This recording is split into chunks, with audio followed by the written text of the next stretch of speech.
Please subscribe my channel and click on the bell icon to see the latest videos. Thank you.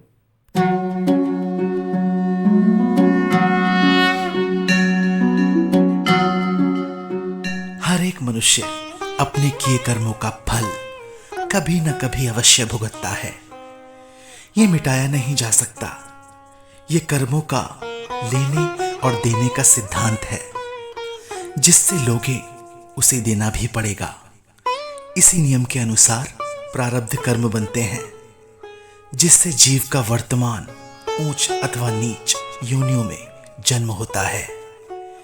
इस जन्म के सब सुख दुख, अमीरी गरीबी, सेहत, लेना देना आदि इन कर्मों के द्वारा ही बनते हैं तथा अपने किए कर्मों का बोझ या कर्ज सबको चुकाना ही पड़ता है। यदि इस जन्म में इनका फल नहीं भोगा जा सके तो जीव को फिर जन्म लेकर इनको भुगतना ही पड़ता है। जीव इस संसार से विदा हो जाता है, पर जहां जहां भी वो जाता है उसके कर्मों का हिसाब उसके साथ रहता है। जिनके संस्कार शरीर में रहते हैं, ये हिसाब जब तक कि भुगत नहीं लिए जाए खत्म नहीं होते।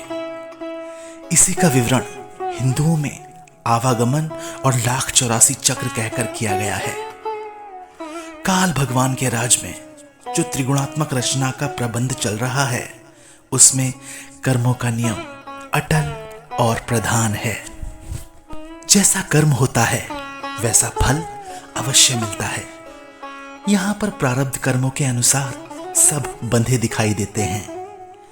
कई नेक हैं, वे प्रारब्ध कर्मों के कारण मजबूर हैं नेक कार्य करने को। कई बुरे हैं जो प्रारब्ध कर्मों के कारण बेइख्तियार बुरे काम करते हैं। उनको नेकी का काम सुहाता ही नहीं, उन्हें परमात्मा की जरूरत ही नहीं महसूस होती। सत्संग मनुष्य की आत्मोन्नति के लिए एक प्रभावशाली साधन है। नेक और बद दोनों ही उससे असर लेते हैं। मनुष्य से नीचे की योनियां तो पूरी तरह कर्मबद्ध हैं। हाँ, मनुष्य चोले में हमको अपने अपने प्रारब्ध के अनुसार एक विशेष सीमा तक कुछ स्वतंत्रता प्राप्त है, जिससे हम लाभ उठा सकते हैं। हम सत्संग में रहकर उसमें व्याप्त प्रभु के प्रसाद का कुछ अंश पाकर कर्मों की जकड़ से मुक्त हो सकते हैं।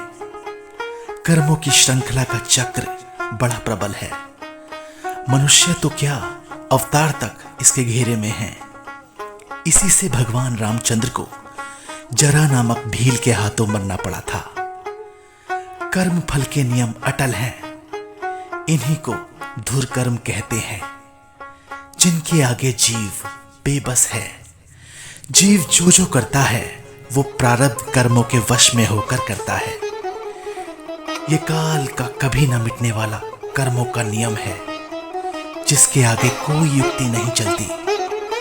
मनुष्य वे ही कर्म करता है जो धुर से मालिक ने लिख दिए हैं। कर्म फल के इस अटल नियम को इस कहानी द्वारा समझा जा सकता है।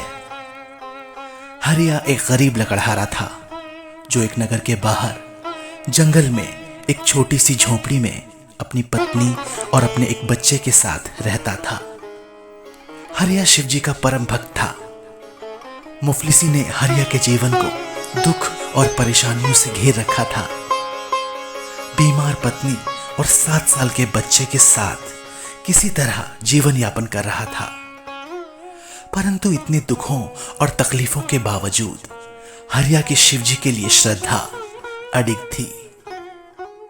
एक दिन कहीं से जंगल का ठेकेदार जंगल के कुछ वृक्ष कटवाने की इच्छा से हरिया के घर पहुंचा और कुछ वृक्ष काटने और उनके बदले में उसको कुछ मेहनताना देने का प्रस्ताव रखा। आज हरिया की खुशी का ठिकाना नहीं था। वो ये सोचकर प्रसन्न हो रहा था कि चाहे सिर्फ आज के लिए ही सही, लेकिन उसकी पत्नी और उसका बच्चा भूखे नहीं सोएंगे। अपनी कुल्हाड़ी उठाकर हरिया घर से निकला ही था कि उसकी पत्नी और बच्चे ने हरिया के साथ जाने की जिद की और तीनों ही जंगल में पहुंच गए। जैसे ही हरिया ने एक दरख्त काटने के लिए कुल्हाड़ी से पहला वार किया, उसकी कुल्हाड़ी टूट गई और ये देखकर हरिया दुख और संताप से विलाप करने लगा और भगवान शिव का ध्यान करने लगा। उधर कैलाश पर शिवजी पार्वती माता के साथ सारे दृश्य देख रहे थे और मन ही मन मुस्कुरा रहे थे। माता पार्वती विस्मय से शिवजी से बोली कि हे देवादिदेव, आपका परम भक्त आज दुख और दरिद्रता का मारा एक मृत्यु से भी बदतर जीवन व्यतीत कर रहा है और आप हंस रहे हैं। आपकी इस हंसी का कारण क्या है और हरिया के दुखों को दूर करने के लिए आपने अभी तक उसे दर्शन क्यों नहीं दिए? भगवान शिव ने कहा कि हे देवी, हरिया के इस संपूर्ण जीवन का और उसमें होने वाले सभी उतार चढ़ाव दुख सुख का जिम्मेदार वो खुद है। इसके दुष्कर्मों का फल इसे आज नहीं तो कल भुगतना ही पड़ेगा। अच्छा है कि अपने सारे कर्मों का फल जो पिछले जन्मों में इसने किए हैं इसी जन्म में भोग ले, ताकि बाद में इसे इस मृत्युलोक में जन्म ही ना लेना पड़े और ये जन्म ले भी तो एक आनंददायक जीवन का स्वामी बनकर जीवन व्यतीत करे। माता पार्वती भगवान शिव के कहे वचनों से संतुष्ट नहीं थी और उन्होंने कहा कि हे महादेव, आप देवों के देव हैं, अतः एक मनुष्य मात्र के जीवन को सुनियोजित करना आपके लिए किस प्रकार कठिन है। आप चाहें तो इसके सारे कर्मों को काटकर इसे एक नया जीवन प्रदान कर सकते हैं। भगवान शिव मुस्कुराए और समझ गए कि नारी हट के सामने किसकी चली है, चाहे वो मनुष्य हो या देवता, उसे तो हारना ही पड़ा है। भगवान शिव ने कहा कि देवी, यद्यपि कर्मों के बंधन को काटना तो देवी देवताओं के भी बस की बाहर है, तथापि आपकी हट के कारण मैं हरिया को दर्शन दूंगा और उन तीनों को मन चाहे वरदान दूंगा। ऐसा कहकर शिवजी अंतर्ध्यान हो गए और उसी क्षण हरिया के सामने प्रकट हो गए।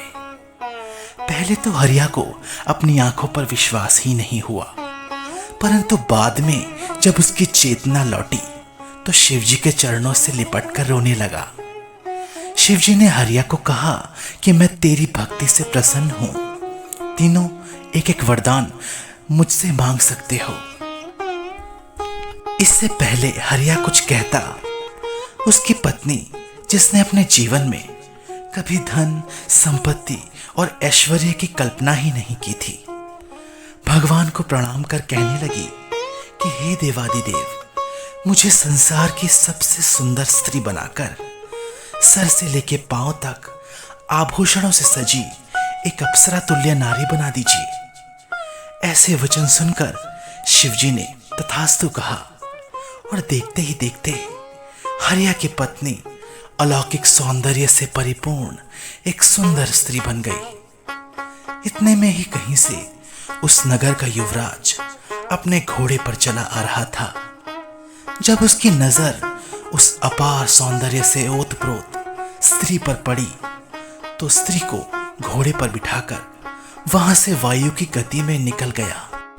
यह सब इतना जल्दी हो रहा था कि हरिया समझ ही नहीं पाया कि उसे क्या अभिक्रिया देनी चाहिए, परंतु क्रोध और आवेश में आकर हरिया आग बबूला हो उठा। भगवान शिव ने हरिया से पूछा कि हरिया, अब तुम भी अपना वर मांगो। क्रोध ने जैसे हरिया की बुद्धि हर ली थी और आवेश में आकर उसने भगवान शिव से कहा कि हे आदिदेव, इस लालची स्त्री को दंड स्वरूप एक लोमड़ी बना दीजिए। और वैसा ही हुआ। घोड़े पर बैठी सुंदर स्त्री एक भद्दी लोमड़ी बन गई और दुख से विलाप करती हुई अपने पति और बच्चे के समक्ष जाकर रोने लगी। अब बारी थी हरिया के 7 साल के बच्चे की। भगवान शिव ने उससे भी पूछा, बेटा, जो चाहो वो मांग सकते हो। अपनी माता के बिना बच्चा उद्विग्नता से इधर उधर देख रहा था और विलाप कर रहा था। अतः बच्चे ने कहा कि हे भगवान, मुझे मेरी वो ही माता पुनः लौटा दीजिए। अंत में भगवान शिव ने लोमड़ी को वापस बच्चे की मां बना दिया और अंतर ध्यान हो गए और देवी पार्वती के समक्ष प्रकट हुए और कहने लगे कि देवी, तुमने देखा मैंने तीनों को मनचाहे वरदान दिए, लेकिन फिर भी हरिया अपने कर्मों के बंधन से बच नहीं सका। अतः हम जो भी करते हैं उसका फल अच्छा या बुरा हमें आज नहीं तो कल भुगतना ही पड़ता है। इस कहानी से यह स्पष्ट हो जाता है कि कर्म फल के नियम अटल हैं। धुर भाग्य हो या पूर्व लेख हो, तभी जीव को सद्गुरु की प्राप्ति होती है। यह सत्संगति ही है जिससे हरि रस की प्राप्ति होती है और नाम का प्रकाश होता है। जीव की आंतरिक आंखें बंद हैं, बड़ी बड़ी दीवारें उठाकर ये उनमें कैद हुआ बैठा है। पूर्व लेख हो तभी जीव आकर गुरु से मिलता है, उसके वचनों पर चलता है और उसके अंतर में गुरु द्वारा दिए गए नाम का प्रकाश होता है। सच्ची बात तो यह है कि तुच्छ मनुष्य किसी हद तक आजाद होते हुए भी बेबस है। मूल कारण की कुंजी परमपिता परमात्मा सच्चे मालिक के हाथ में है। जब तक उसकी दया और मस्तक पर धुर लेख ना हो, बेचारे मनुष्य की क्या सामर्थ्य है कि वो अपनी ताकत से अपने निज धाम पहुंच सके। कर्म का आदि और मूल विधाता मालिक कुल खुद ही है। वो किसी उपाय द्वारा नहीं मिलता, उसको हम केवल किसी सच्चे गुरु द्वारा ही अपने अंतर में पा सकते हैं।